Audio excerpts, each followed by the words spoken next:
গারুলিয়া পৌরসভার অন্তর্গত ৮ নম্বর ওয়ার্ড কাঙালিঘাট এলাকায় দীর্ঘদিন ধরে গঙ্গা ভাঙনের জেরে গঙ্গাবক্ষে তলিয়ে গেছে একের পর এক বাড়ি ও গঙ্গার ঘাট। এমন পরিস্থিতিতে দাঁড়িয়ে রাজ্য সরকারের পক্ষ থেকে গঙ্গা ভাঙন রোধে একাধিক পদক্ষেপ নেওয়া হলেও আটকানো যায়নি গঙ্গা ভাঙন। এমন পরিস্থিতিতে দাঁড়িয়ে নদীপথে গঙ্গা ভাঙন পরিদর্শন করেন রাজ্যের সেচ মন্ত্রী পার্থ ভৌমিক। আশ্বাস দেন সমস্যার সমাধানের। বরাদ্দ করা হয় ১,৫০,০০,০০০ টাকা রাজ্য সেচ দপ্তরের পক্ষ থেকে।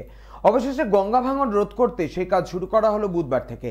এই দিন কাজ পরিদর্শন করেন রাজ্য সেচ দপ্তরের আধিকারিক রবিন হালদার, গারুলিয়া পৌরসভা পৌরপ্রধান রমেন দাস, উপপৌরপ্রধান অশোক সিং, পৌর পরিষদ সদস্য গৌতম বসু, সুব্রত মুখোপাধ্যায়, নোয়াপাড়া থানার ভারপ্রাপ্ত পুলিশ আধিকারিক পার্থসারথী মজুমদার, গারুলিয়া পৌরসভার আধিকারিক মোহাম্মদ মুজিবুর রহমান। গঙ্গা ভাঙন রোধ করতে রাজ্য সরকারের এই পদক্ষেপ গঙ্গা ভাঙন রোধে অনেকটাই ভালো হবে বলে জানান স্থানীয় বাসিন্দা হীরালাল চৌধুরী। এর পাশাপাশি গারুলিয়া পৌরসভার পৌরপ্রধান রমেন দাস ও সেচ দপ্তরের আধিকারিক রবিন হালদার ঠিক কি বললেন শোনাবো আপনাদের। আনুমানিক এটা আপনি যদি ধরেন ১.৫ কোটি টাকা আছে। মাননীয় সেচ মন্ত্রী পার্থ ভৌমিক মহাশয় আমাদের কথা দিয়েছিলেন এবং গঙ্গাবক্ষে নৌকো নিয়ে ঘুরে উনি পরিস্থিতি দেখেছেন। ভয়াবহ পরিস্থিতির মধ্যে উনি মাননীয় মুখ্যমন্ত্রী মমতা বন্দ্যোপাধ্যায়ের নির্দেশ অনুযায়ী আমি মাননীয় সেচমন্ত্রী পার্থ ভৌমিক মহাশয় এটাকে অনুধাবন করেছেন এবং বিষয়টিকে স্যাংশন করে উনি যে কথা দিয়ে কথা রাখতে পারেন, মামাটি মানুষের নেত্রী যে কথা দিয়ে কথা রাখতে পারেন, সেটা হচ্ছে আজকের জ্বলন্ত উদাহরণ। তাই জন্য উনি সবাই বলেছিলেন এটা বর্ষার সময় কাজ করা সম্ভব না, এটা শীত পড়লেই আমরা কাজটা শুরু করব। সেই কথা অনুযায়ী কিন্তু কাজটা শুরু হচ্ছে। ১.৫ কোটি টাকার কাজ এটা করছে। এর আগেও একটা পাটে কাজ হয়ে গেছে, শাল বোল্লা দিয়ে মাটি ক্লিন করে কাজ হয়েছিল। এইবার আরও অত্যাধুনিকভাবে সার্ভে করার পর যে জিনিসটা আমাদের এসছে, এখন কংক্রিট অনুযায়ী এটাকে করা হচ্ছে। এখানকার যারা বাসিন্দা রয়েছে তারা এই কাজের জন্য উচ্ছেদ হওয়ার একটা আশঙ্কা করছেন। দেখুন, এখানে মানুষের একটা ধারণা ছিল যে বল্লা পাইলিং করলে এখানে কাঁপুনি হচ্ছে, তার মধ্যে ঘর পড়ে যেতে পারে। এই জন্য দেখবেন সামনেই আপনাদের টমটম নিয়ে এসছে, এখানে ভেসেল নিয়ে এসছে, ভেসেল নিয়ে গঙ্গার বক্ষে রেখেই কাজটা হবে, যাতে হ্যাম্পারিং না হয়, যাতে কম্পন না হয়, বাড়ি ঘরে কোনো ক্ষতিগ্রস্ত না হয়। এই জন্য ওনাদেরকে আমাদের একটা দাবি ছিল, এইটা আপনারা করুন, ভেসেল নিয়ে এসে গঙ্গা বক্ষে রেখে আপনারা কাজটা করুন। সেই অনুযায়ী কথা মতন সেচ দপ্তর কথা মতনই কাজটা করছে। সাধারণ মানুষের কোনো অসুবিধা হবে না হওয়ার কথা, না হওয়ারই কথা। এর আগেও বহুবার অনেকবার কাজ হয়েছে, কিন্তু কাজে কোনো সুফল হয়নি, কেন গঙ্গার যা ক্যারেক্টার আছে সেই ক্যারেক্টার অনুযায়ী গঙ্গা প্লে করেছে রোল।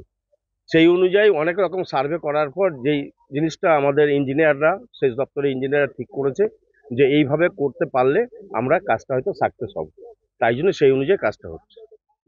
আমরা করেছিলাম কি, বল্লা ড্রাইভিং করেছিলাম, কোর করে ব্যাগ দিয়ে ফিটিং করেছিলাম। এবারে আমরা একটা টো বিম করছি কংক্রিটের, 1.4 মিটার বাই 0.8 মিটার একটা টো বিম, কংক্রিট রিনফোর্সমেন্ট দিয়ে, ভিতরে রিনফোর্সমেন্ট থাকবে। ওই বিমটা পুরো লোডটা নেবে। ওই বিমটা বল্লা ড্রাইভ করে বল্লা তার মধ্যে ঢুকে থাকবে টো বিমের উপরে, সেইভাবে পুরো বিমটা পড়বে একদম 300 মিটার বরাবর পুরো লেন্থ। তার উপরে সাপোর্ট দিয়ে আমার এগুলো উঠবে, পিচিংগুলো উঠবে, ঠিক আছে।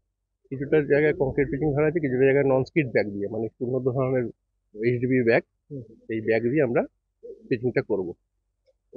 ওর স্কিড পাওয়ারটা মানে খুবই, মানে আটকানোর ক্ষমতাটা অনেক ভালো, নন স্কিড ব্যাগ। এইভাবে আমরা করছি।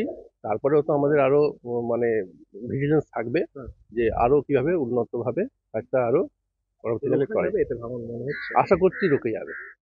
আমাদের তো খুশি আছে, এখন ভালো যদি কাজ হয়ে যায় তাহলে অনেক খুশি। আপনারা কি চাইছেন? আমরা ভালো চাইছি আর কি। এখানে তো অনেক ঘর ভেঙে হ্যাঁ, ওই দিকটা তো সব ভেঙেই গেছে, আরো টেনে নিচ্ছে। এইদিকে ঘরগুলো বাঁচানোরই চেষ্টা। আর এইদিকে বেঁচে গেছে একটু, ওই ঘাট থেকে এইদিকে, আর ঘাটের ওপারে তো সব চলে গেছে। রাজ্য সরকারের উদ্যোগটা কি বলবেন? ভালোই আছে। দীর্ঘদিনের গারুলিয়া পৌরসভা এলাকার গঙ্গা তীরবর্তী অঞ্চলের কাঙালিঘাট ভাঙনের সমস্যায় জর্জরিত ছিল। রাজ্যের সেচ মন্ত্রী পার্থ ভৌমিক কথা দিয়েছিলেন সমস্যা সমাধানের। সেই মতো ১.৫ কোটি টাকা বরাদ্দ করা হয়েছে রাজ্য সেচ দপ্তরের পক্ষ থেকে। ইতিমধ্যেই সেই কাজ শুরু করা হলো আজ থেকে, যার ফলে গঙ্গা ভাঙন রোধ করা যাবে এবং এলাকার এই দীর্ঘদিনের সমস্যার সমাধান হবে বলে মনে করা হচ্ছে গারুলিয়া পৌরসভা এবং সেচ দপ্তরের পক্ষ থেকে। গারুলিয়া থেকে সৈকত গাঙ্গুলি, চ্যানেল 24/7।